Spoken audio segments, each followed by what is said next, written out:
Hi, I'm Kason. I'm the editing manager here at the Fine Lab and a professional hybrid photographer. And today I'm going to be going over a list of medium format cameras that we as a lab know are solid recommendations for you starting out your medium format journey. The majority of my work is shot on medium format film. Compared to 35mm, medium format produces larger negatives, resulting in finer detail and reduced visible grain in scans and prints. As a professional editor who edits digital images to look like film every day, I will always recommend shooting medium format film for the best results. Because it tends to cost a bit more to get into medium format compared to 35, we compiled this list with cameras that are reliable and affordable. This is a roll of 120 film.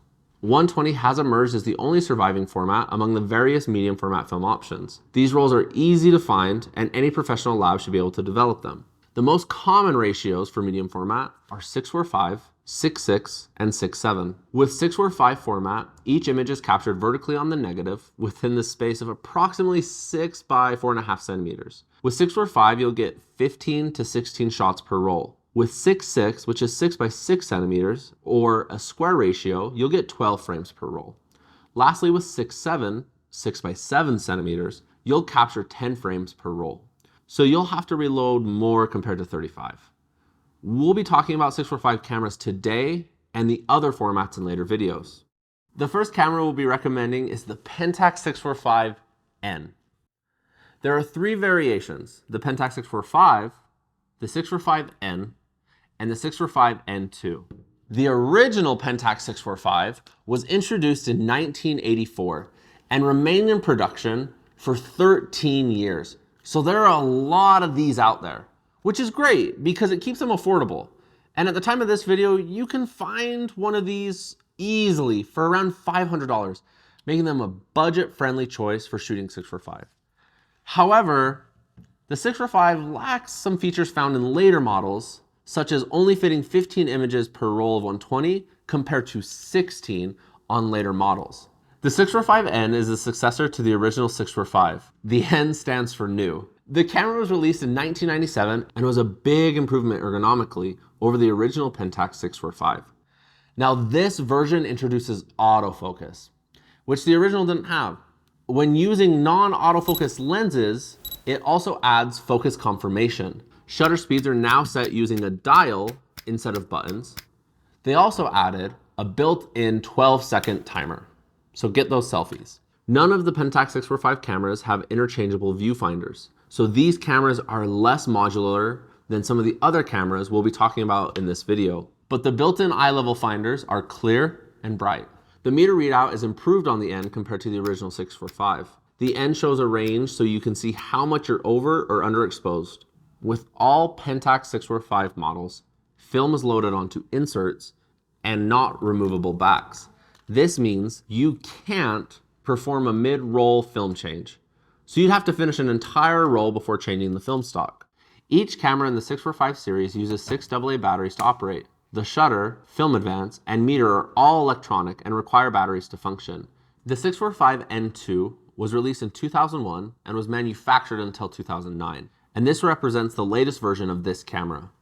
Now the N2 adds mirror lockup, half-stop shutter speeds, and a handful of other quality of life features. Now the N2 tends to be a few $100s more than the 645N. So for us, the 645N is the sweet spot between features and price. So the 645N would be our official recommendation with the standard 75 f2.8 FA lens. Make sure to look for the FA lens if autofocus is a priority for you. In conclusion, this camera is amazing. You can shoot an entire career on this camera. Some of my favorite features are how balanced and ergonomic that this grip is in your hand. And my only con for this camera is I hate that the aperture ring is on the lens and not a dial on the actual camera. She is great. Next up, the Bronica 645 ETR SI. This camera was introduced in 1988 and remained in production until 2004, making it a more reliable option today over earlier models. An advantage of the ETR series cameras is their exceptional modularity. The viewfinders are interchangeable with both prism and waist level finders. There's also a multiple exposure function with a red warning sign in the finder itself. These cameras also have interchangeable film backs, allowing photographers the capability of switching film stocks mid-roll. You could preload a ton of backs for photographing a big event without worrying about missing any important moments. Available backs besides the 120 include the 220, 35mm, and a Polaroid land pack film, if you have any left. This camera's standard lens is a 75mm 2.8. This camera's working shutter speeds are from 8 seconds to 1/500th of a second, plus bulb mode. This camera features a leaf shutter system. Leaf shutters operate differently than the more common focal plane shutter, like the Pentax 645 uses. With leaf shutters, the aperture is in the lens and serves a dual role as both the aperture control and the shutter mechanism. The advantages of leaf shutters are you can sync with flash at any speed. They tend to be quieter, and you can hand hold at much slower shutter speeds without seeing camera shake. Now, the disadvantage with leaf shutters is that they usually are slower than focal plane shutters, and this one specifically has a max shutter speed of 1/500th of a second. This camera is powered by a single 6-volt alkaline battery. If you get a powered film winder with your kit, it will require 6 additional AA batteries. One drawback of this camera over other 645s is that you only get 15 frames per roll of 120 film. In conclusion, some things I love about this camera is it's kind of cool that as you advance that lever, you kind of see the mechanical advance happening, as well as I love any camera that has an interchangeable film back. I love shooting black and white and color simultaneously, and so I love doing that with any camera that has this. The one downside is the build quality is slightly less than what you would see in a little more professional models. However, this is one of the most budget-friendly 645s you'll find on the market. Mamiya made many models of 645 cameras over the years. We have 2 we would like to recommend to you today. First, the Mamiya 645 1000S. If you appreciate an old mechanical shooting experience, this camera is perfect for you. These were manufactured for 24 years, from 1976 to 1990. This was released a year after the first M645, and the 2 of these cameras were sold alongside each other until 1987. The 1000S introduced the 1/1000th of a second shutter speed, a self-timer, and a depth of field preview lever. These are features the original camera didn't have, and so we think it's worth looking for over the original M645. Both the M645 1000S and the original M645 offer the option of using both an eye level and waist level viewfinder. The waist level viewfinders do cost a little bit more, but they can provide a unique and enjoyable shooting experience. This is the exact camera that was handed down to me by my dad, and it's the camera he used to pay his way through college. And now it's mine, and I love its mechanical fill, and the results I get from it are still absolutely amazing. And for the price, it's hard to beat. Next up, the Mamiya Pro and Pro TL. Now these cameras feel much more modern compared to the 1000S. The 645 Pro was released in 1992, and the Pro TL was released 5 years later in 1997, and was made until 2006. The TL is very similar to the Pro, but they added TTL flash metering. So if you use flash often in your photography, it might be worth upgrading, but the 2 cameras are very similar outside of that feature. The Mamiya Pro and Pro TL models offer the advantage of interchangeable film backs. In addition to the standard 120 film back, these models offer backs compatible with 220, 35, and Polaroid films, if you still have some. The Pro introduced an electronically controlled shutter and requires 6-volt alkaline silver oxide and lithium batteries to function.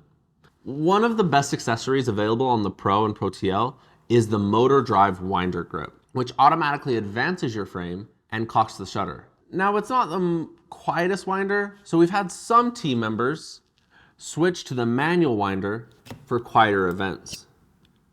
There are two different motor grips available for these cameras. We recommend the WG401 because it takes 6 AA batteries, as opposed to the 402 that relies on 2 CR5 batteries. The standard lenses for this camera were the 80 f2.8 lens or the 80 f.19 lens, which is the fastest medium format lens available in 645.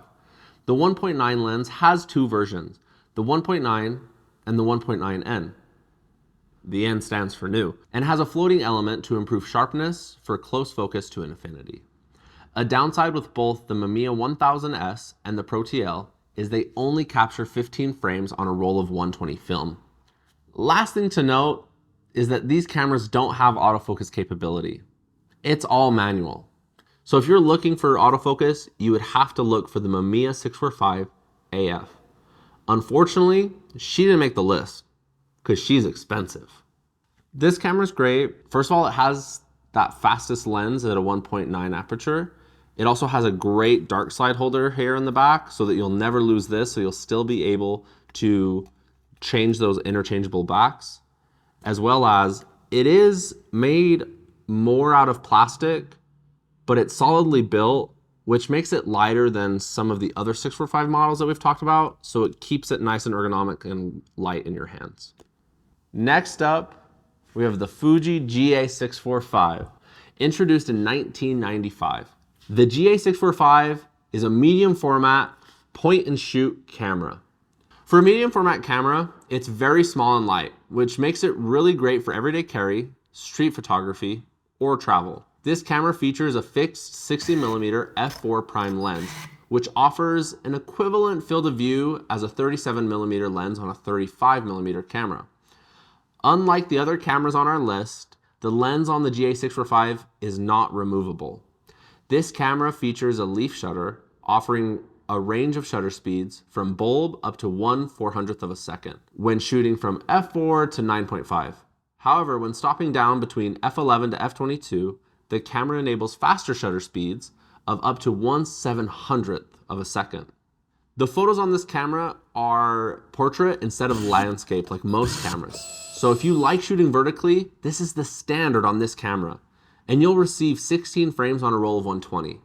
This camera is also powered by 2 CR1238 batteries, which aren't as common as AA's, so to find these you may have to visit a specialty store or buy them online. The GA645 shines when shooting in automatic mode, so if manual controls are important, this may not be the camera for you. You can shoot manual exposure and focus with this camera, but it's awkward compared to manual controls of most SLRs. However, if you're a photographer who is drawn to point and shoot cameras, this is a camera you might really enjoy. There are other variations of this camera with other lenses. There's a GA645ZI, which features a zoom lens. There's also a GA645W with a wide lens. This camera is so underrated. It is so incredibly light and thin, and also it has the cutest pop-up flash. If you're just stuck with low light, or you just want that trendy flash look, this is the camera for you. That's it for 645 cameras. We'll be doing additional videos coming soon for 6.6 and 6.7 cameras. Be sure to check out our camera store online to pick up your next camera. The link is in the description below. Also subscribe so you don't miss out on the next video.